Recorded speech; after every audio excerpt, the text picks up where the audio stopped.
بسم اللہ الرحمن الرحیم۔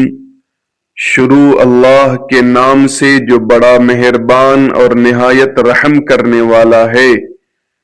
ناظرین کرام، آج کا یہ پیغام آپ کے دل کو چھو لے گا، کیونکہ یہ غربت، تنگ دستی اور محتاجی سے نجات کا وہ روحانی نسخہ ہے جو اللہ تعالیٰ کے بابرکت ناموں کی تسبیح پر مبنی ہے۔ ایک ایسا عمل جو آپ کو دنیا کی عزت اور آخرت کی کامیابی دونوں عطا کر سکتا ہے۔ بس دل سے پڑھیے اور عمل کیجیے تو انشاءاللہ آپ کی زندگی بدل جائے گی۔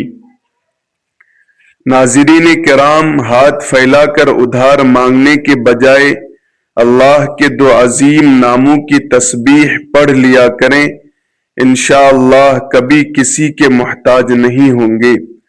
ناظرین کرام، اللہ تبارک و تعالی نے انسان کو دنیا میں آزمائش کے لیے بھیجا ہے، اور ان آزمائشوں میں سے ایک آزمائش مال و دولت کی کمی اور غربت بھی ہے۔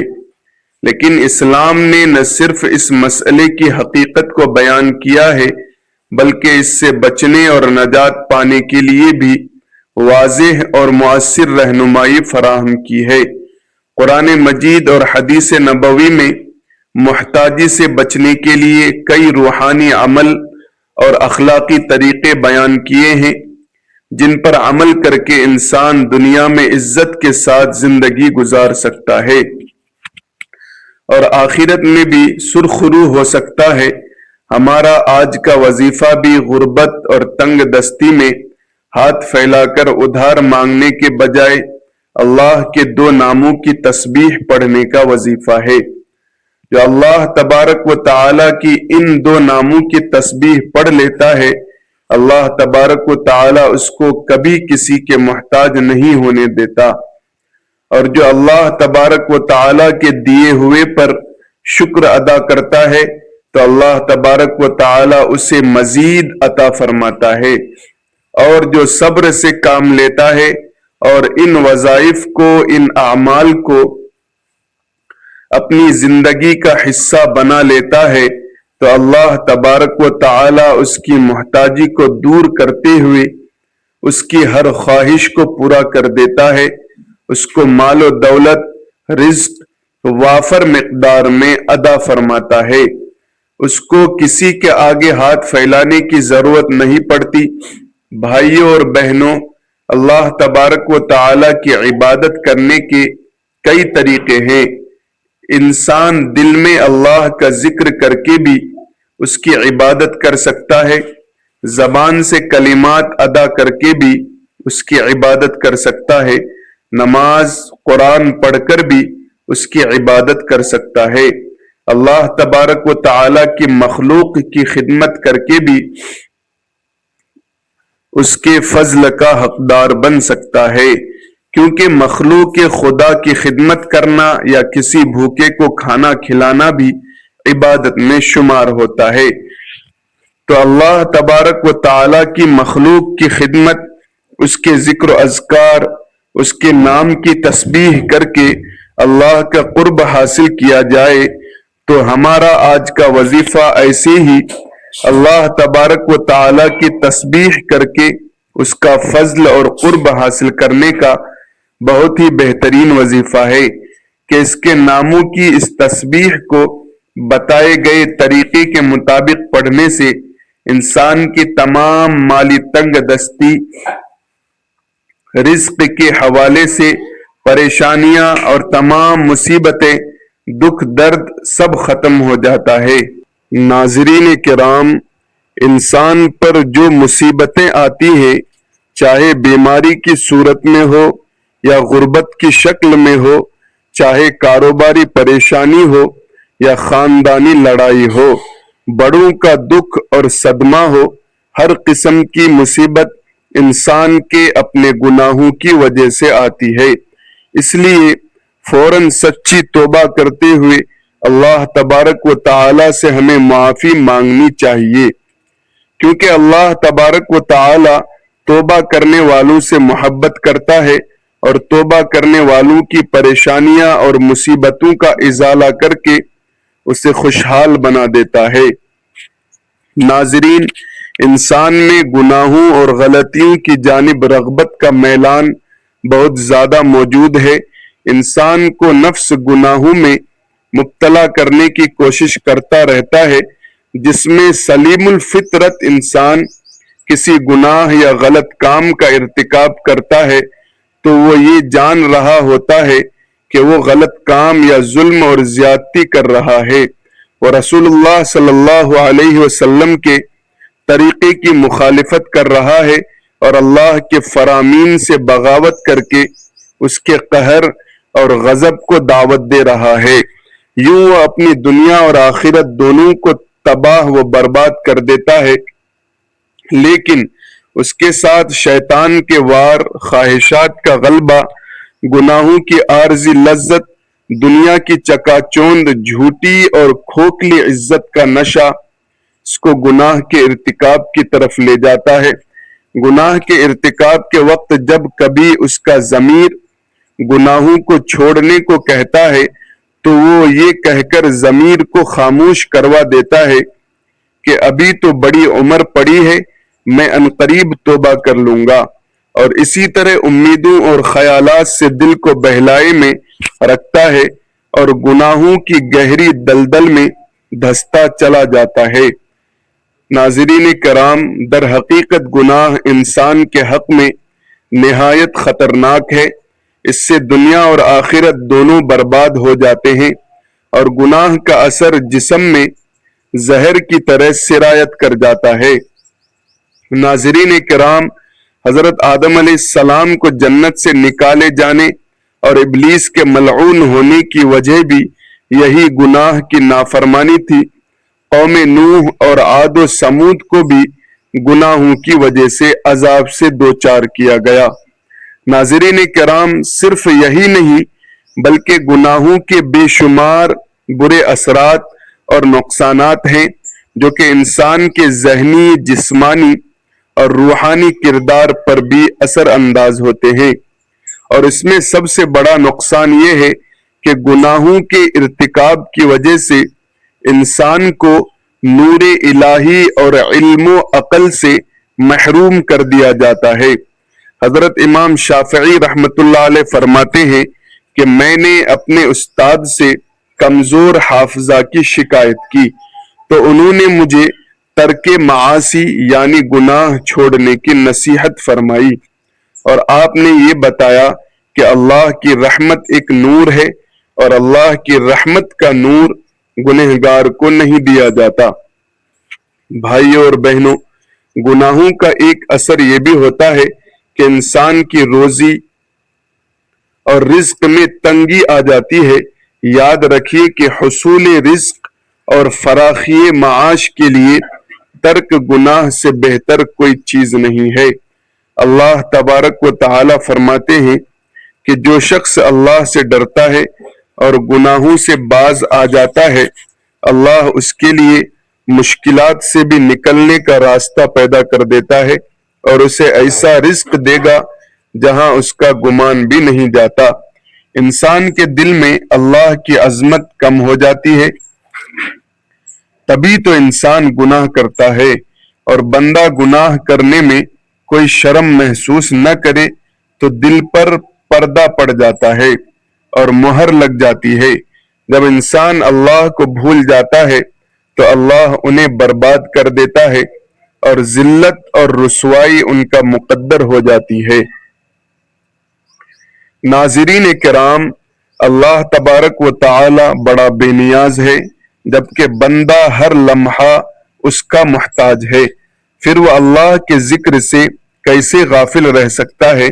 اور اگر غافل رہتا ہے تو یقین کیجئے اپنی جان پر خود ظلم کرتا ہے، کیونکہ اللہ تو اپنے بندے پر کبھی بھی ظلم نہیں کرتا، بلکہ لوگ اپنی جانوں پر خود ظلم کرتے ہیں۔ اس کا حال ایسا ہوتا ہے جیسے اس کے پاس تلوار تو موجود ہو مگر زنگ آلود ہو۔ گناہوں سے دل زنگ آلود اور مفلوج ہو جاتا ہے نفس امارہ برائی کا حکم دیتا ہے، وہ خواہشات اور گناہوں سے قوی اور درندہ صفت بن جاتا ہے، جبکہ نفس مر جاتا ہے اور ایسا شخص دنیا میں بھی اور برزخ میں بھی مر چکا، اور آخرت میں بھی اس کے لیے کوئی چیز نہیں۔ اگر وہ اللہ کو یاد کرتا ہے تو دل ساتھ نہیں دیتا، زبان ذکر کرتی ہے تو دل غافل ہو جاتا ہے۔ ہر آدمی جانتا ہے کہ ہر اچھے یا برے عمل کا رد عمل بھی ضرور ہوتا ہے۔ دنیا میں پیش آنے والے حالات پر سب سے زیادہ اثر انداز ہونے والی چیز انسان کے اچھے یا برے اعمال ہی ہیں، جن کا براہ راست تعلق اللہ تبارک و تعالیٰ کی خوشنودی اور ناراضگی سے ہے۔ کسی واقعہ اور حادثے کے طبعی اسباب جنہیں ہم دیکھتے، سنتے اور محسوس کرتے ہیں، وہ کسی اچھے یا برے واقعہ کے لیے محض ظاہری سبب کے درجے میں ہیں۔ سادہ لوگ حادثات اور آفتوں کو صرف طبعی اور ظاہری اسباب سے جوڑتے ہیں اور پھر اسی اعتبار سے ان کو حوادث سے بچاؤ کی تدابیر کرتے ہیں، جبکہ شرعی تعلیمات کی روشنی میں بحیثیت مسلمان ہمیں یہ اعتقاد رکھنا ضروری ہے کہ یہ سب کچھ اللہ تبارک و تعالیٰ کے حکم اور امر سے ہوتا ہے۔ جس کا عقل اور حواس خمسہ کے ذریعے ادراک کرنے سے ہم قاصر ہیں، وحی الہی اور انبیاء علیہ السلام کے ذریعے اللہ تبارک و تعالی نے جزا اور سزا کا جو نظام ہمیں غیبی نظام کے بارے میں آگاہ کرتا ہے، وہ یہ ہے کہ کسی بھی واقعہ اور حادثے کا اصل اور حقیقی سبب اللہ تبارک و تعالیٰ کی رضا یا ناراضگی ہے۔ اللہ تبارک و تعالیٰ نے حالات کو خواہ اچھے ہوں یا برے انسان کے اعمال سے جوڑا اور وابستہ فرمایا ہے۔ چنانچہ انسان کے نیک اور برے اعمال نیت کے اعتبار سے احوال مرتب ہوتے ہیں۔ صحت اور مرض، نفع اور نقصان، کامیابی اور ناکامی، خوشی اور غمی، بارش اور خوشحالی، مہنگائی، امراض، زلزلہ، طوفان، سیلاب وغیرہ۔ ناظرین کرام، یہ سب ہماری ہی بدعمالیوں کا نتیجہ ہوتے ہیں۔ ان سب احوال کے ظاہری اسباب چاہے کچھ بھی ہوں، مگر حقیقی اسباب ہمارے نیک اور بد اعمال ہی ہوتے ہیں۔ ناظرین، اسی طرح کے خوفناک واقعات انفرادی ہو یا اجتماعی، دراصل اللہ تبارک و تعالیٰ کی طرف سے الارم اور گھنٹی ہوتی ہے تاکہ انسان اپنے اعمال کا محاسبہ کرے اور کوئی اس کی غفلت دل کو جنبش دینے میں کامیاب ہو جائے۔ جب بھی میں کہتا ہوں کہ اے اللہ پاک ہمارا حال دیکھ، تو حکم ہوتا ہے اپنے نامہ اعمال دیکھ۔ دنیا میں پیش اچھے برے واقعات سے حاصل ہونے والا انسانی تجربہ بھی اسی پر شاہد ہے، گواہ ہے کہ ہمارے سارے لوگوں اور قوموں پر اللہ تبارک و تعالیٰ کی نافرمانی کی وجہ سے دنیا میں ہی مختلف قسم کے عذاب آئے ہیں۔ مثلا کوئی مسخ کر دیا گیا، کوئی زمین پر دھسا دیا گیا، کوئی دریا میں غرق کر دیا گیا، کوئی طوفان کی نظر ہوا، اور تباہ شدہ عوام کی بستیوں کے کھنڈرات آج بھی اس حقیقت پر مبنی ہے۔ اللہ تبارک و تعالی نے قرآن مجید اور حضور نبی کریم صلی اللہ علیہ وسلم نے حدیث مبارکہ میں اعمال کی حسب نیت اس بات کو جیسی کرنی ویسی بھرنی کے مختلف پہلوؤں اور طریقوں سے بیان فرمایا ہے۔ امت کو بدعمالیوں کے برے نتائج سے آگاہ فرما کر اصلاح کا حکم دیا ہے۔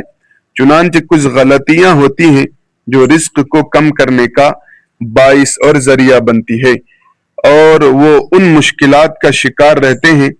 تو آج ہم آپ کو ایسی چیزوں کے بارے میں بتانے والے ہیں کہ وہ کون سی عام غلطیاں ہیں جو ہمارے رزق میں مشکلات پیدا کر دیتی ہے۔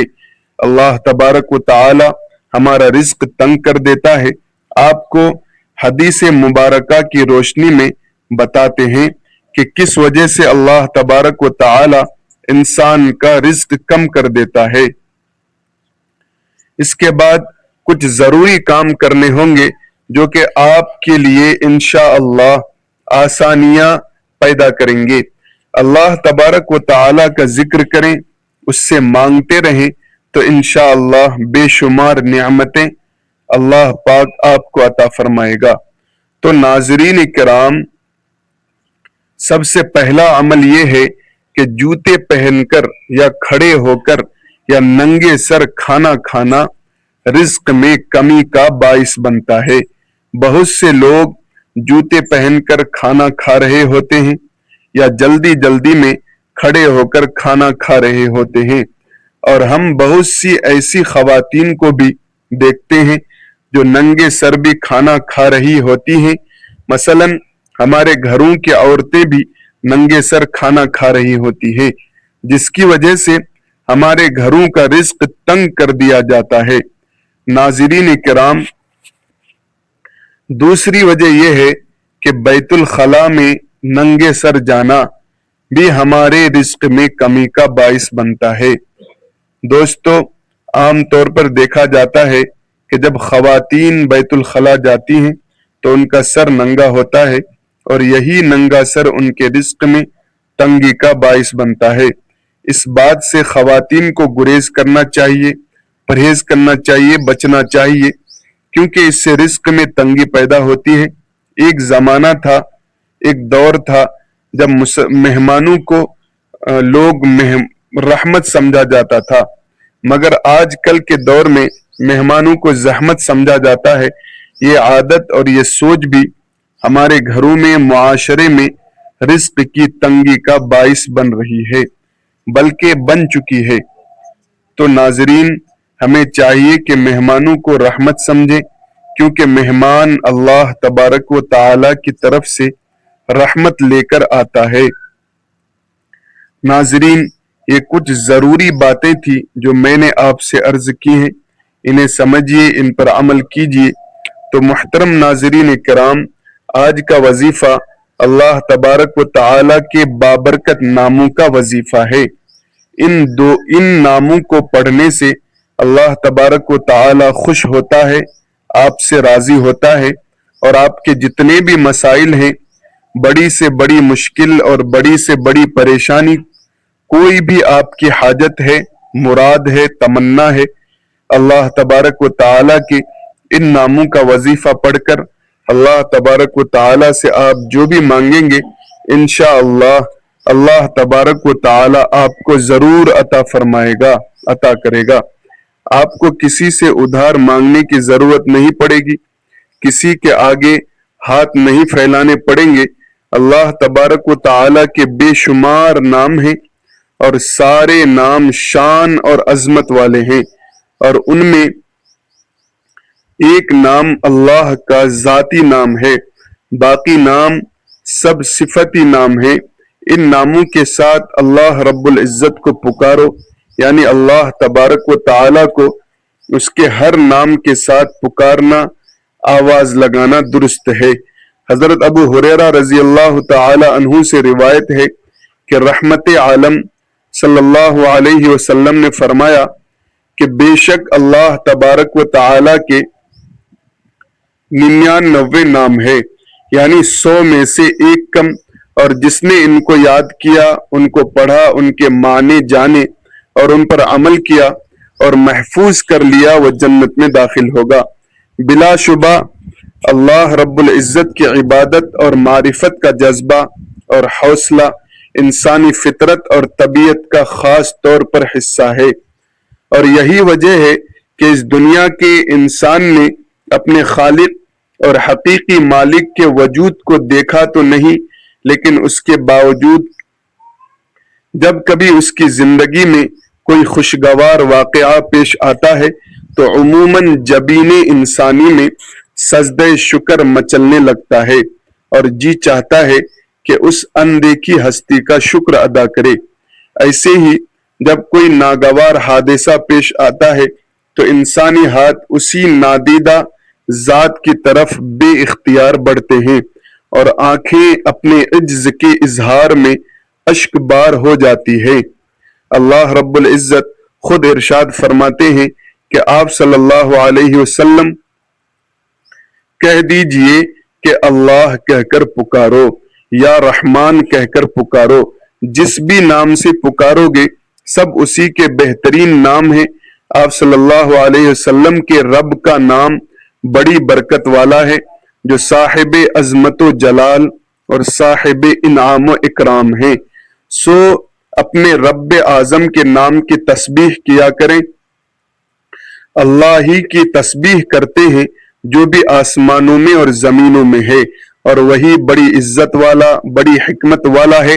اسی کے لیے آسمانوں اور زمینوں کی بادشاہت ہے، وہی جلاتا اور مارتا ہے، اور وہی ہر چیز پر بڑا قادر ہے۔ وہی سب سے اول اور سب سے آخر ہے، اور اپنی قدرت کے اعتبار سے ظاہر اور اپنی ذات کے اعتبار سے پوشیدہ ہے، اور وہ ہر چیز کو خوب جاننے والا ہے۔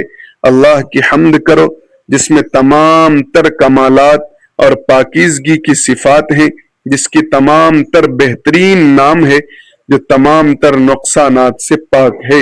اس کی اولاد نہیں، اس کا شریک نہیں، وہ واحد ہے، احد ہے، صمد ہے، بے نیاز ہے۔ اس کے ماں باپ نہ اولاد، نہ اس کی جنس کا کوئی اور، نہ وہ ایسا حقیر کہ کسی کی حمایت کا محتاج ہو، یا وزیر اور مشیر کہ اسے حاجت ہو، بلکہ تمام چیزوں کا مالک صرف وہی ہے، سب کا مدبر وہی اللہ ہے۔ اسی کی مشیت تمام مخلوق پر چلتی ہے، نہ اس کی کسی سے بھائی بندی ہے، نہ کسی کی مدد کا وہ طلبگار ہے، تو ہر وقت اس کی عظمت و جلالت، بڑائی اور بزرگی بیان کرتے رہیں، اور مشرکین جو تہمت اس پر باندھتے ہیں تو ان سے اس کی ذات کی بزرگی، بڑائی اور پاکیزگی بیان کرتا رہے۔ تو ناظرین، اب ہم جان لیتے ہیں کہ آپ نے کیا وظیفہ پڑھنا ہے، کیسے پڑھنا ہے۔ ناظرین، آج کے دن کسی بھی وقت جب جہاں آپ کو وقت ملے، باوضو مصلی پر بیٹھ کر آپ نے سب سے پہلے نبی کریم صلی اللہ علیہ وآلہ وسلم کی ذات مبارکہ پر درود پاک پڑھنا ہے۔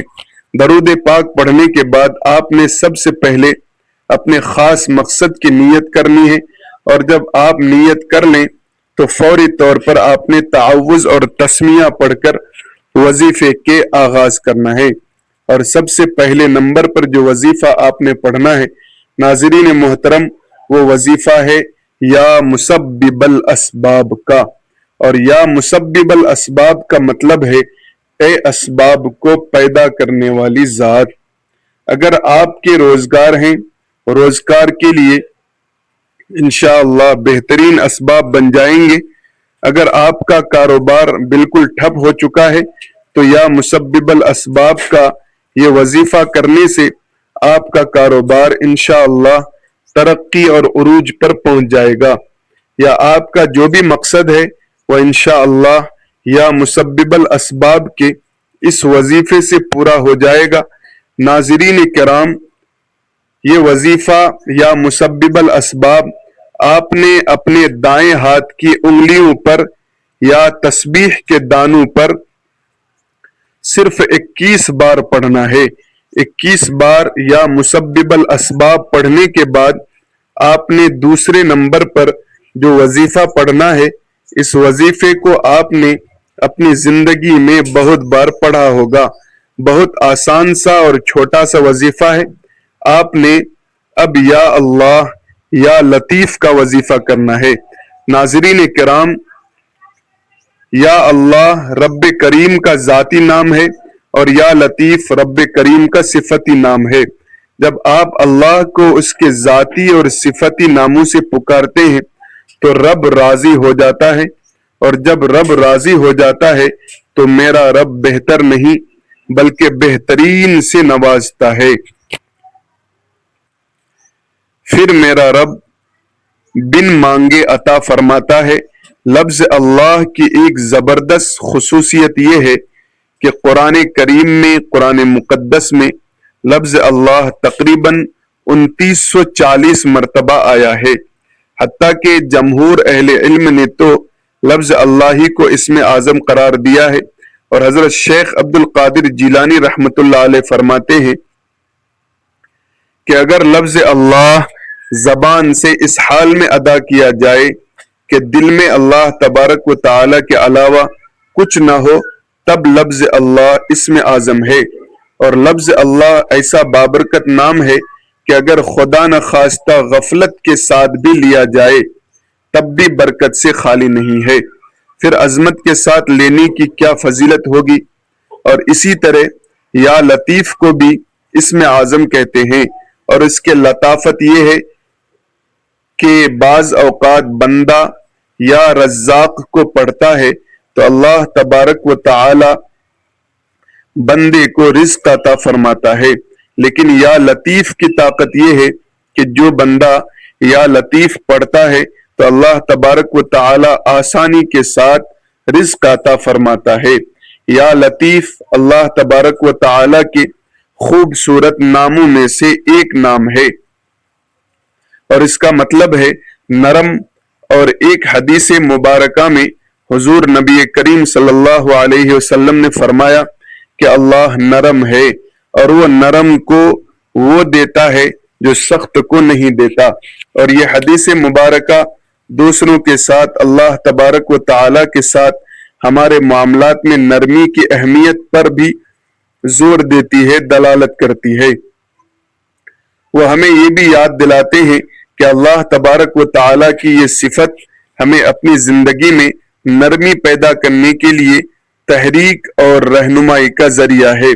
تو ناظرین محترم، بہت ہی مجرب اور آسان سا عمل ہے۔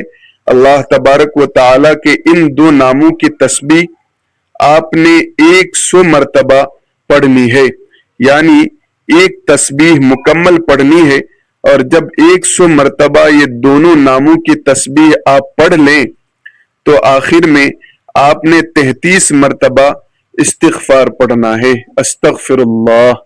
یہ بھی اگر آپ چاہیں تو ہاتھوں کی انگلیوں پر گن کر پڑھ سکتے ہیں، یا تسبیح کے دانوں پر گن کر پڑھ سکتے ہیں، دل میں اپنے گناہوں پر ملامت کرتے ہوئے، شرمندہ ہوتے ہوئے، سچی توبہ کرتے ہوئے استغفار پڑھنا ہے، تاکہ اللہ تبارک و تعالی آپ کے گناہوں کو معاف فرما کر آپ پر نظر کرم فرمائے، اور آپ کے رزق کی پریشانیاں، مال و دولت کی تنگی کو دور فرمائے، تاکہ آپ کو کسی کے سامنے ہاتھ پھیلانے کی ضرورت نہ پڑے، نہ کسی سے ادھار مانگنے کی ضرورت پڑے۔ بندوں کے سامنے رسوا ہونے سے بہتر ہے کہ اللہ تبارک و تعالی کی تسبیح بیان کی جائے، اسے راضی کر لیا جائے، کیونکہ جب اللہ تبارک و تعالی بندے سے راضی ہو جاتا ہے تو اسے وہ سب کچھ عطا فرماتا ہے جس کی بندہ خواہش کرتا ہے، تمنا کرتا ہے۔ تو آپ نے اپنے وظیفے کو اپنے گناہوں اور غلطی کوتاہیوں کی وجہ سے ضائع نہیں کرنا۔ آخر میں استغفار کا ذکر لازمی کرنا ہے، اور اس کے بعد درود شریف پڑھنا ہے جو آپ نے عمل شروع کرنے سے پہلے پڑھا تھا، درود ابراہیمی وغیرہ جو بھی آپ کو یاد ہو، اور اس کے بعد اللہ پاک سے رو رو کر، گڑ گڑا کر اپنی حاجتیں طلب کرنی ہیں۔ انشاءاللہ اللہ پاک سے جو کچھ مانگیں گے اللہ پاک آپ کو ضرور عطا فرمائے گا۔ ناظرین کرام، آخر میں اللہ رب العزت سے دعا ہے کہ ہم سب کو دین پر مکمل چلنے کی توفیق عطا فرمائے۔ اے اللہ، ہمیں صراط مستقیم پر چلا۔ اے اللہ پاک، ہمارے گناہوں کو، خطاؤں کو درگزر فرما۔ اے اللہ پاک، ہمارے کاروبار میں برکت عطا فرما۔ اے اللہ پاک، جو ہم میں بیمار ہیں ان کو شفا عطا فرما، جو مرحومین ہیں ان کی مغفرت فرما، ان کے درجات بلند فرما، جنت میں اعلی مقام عطا فرما، رسول اللہ صلی اللہ علیہ وآلہ وسلم کی ہر سنت پر عمل کرنے والا بنا۔ ایمان پر ڈٹے رہنے والا بنا۔ ناظرین، ویڈیو کو لائک کریں، سبسکرائب کریں، کمنٹ باکس میں اللہ کے 99 ناموں میں سے ایک نام ضرور لکھیں۔ جزاک اللہ خیرن کثیرا۔